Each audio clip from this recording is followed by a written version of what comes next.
Hello all, Shadwell here, ready to talk about the next film in my collection, Topaz from 1969. It's the 13th film in Alfred Hitchcock The Masterpiece Collection. It is directed by Alfred Hitchcock and stars Frederick Stafford and John Forsythe. Well shit, you catch me at a loss here on Topaz because I'm not exactly sure what the last 2 hours and 23 minutes amounted to. I mean, as far as I know, Topaz covers the lead up to the Cuban Missile Crisis in 1962, and that's about all I can tell you, as the individual parts of the plot don't make a lot of sense to me. Perhaps I should just admit that sometimes I am incredibly stupid and wildly unobservant, and maybe we can move on from Topaz. But it wouldn't be right if I just stopped there. Not really. Don't get me wrong, I have no problem whatsoever admitting that maybe Topaz is smarter than me, but I have a sneaking suspicion it's more than just that. So let's see if I can follow the plot. A KGB agent defects to America and hints at some connection between Russian missiles and Cuba, but because the Cuban contact hates Americans, the Americans enlist a French spy to do their dirty work.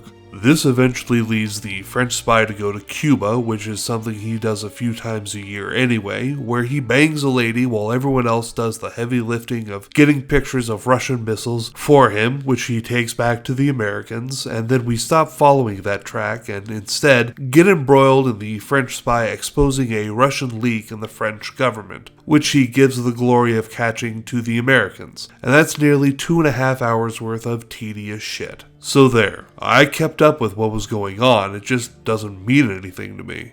In the end, I just can't find a moment in this movie where I cared. If I'm gonna watch a movie about the Cuban Missile Crisis, I'd much rather watch 13 Days than watch this, because this shit was terribly boring and dull. It bored me to the point of numbness. I felt nothing. Which is why I'm just gonna end things here, give it a D, say it's for people smarter than me, and get out while the getting is still good. Tomorrow we're almost finished with Alfred Hitchcock The Masterpiece Collection when I watch Frenzy. See y'all then.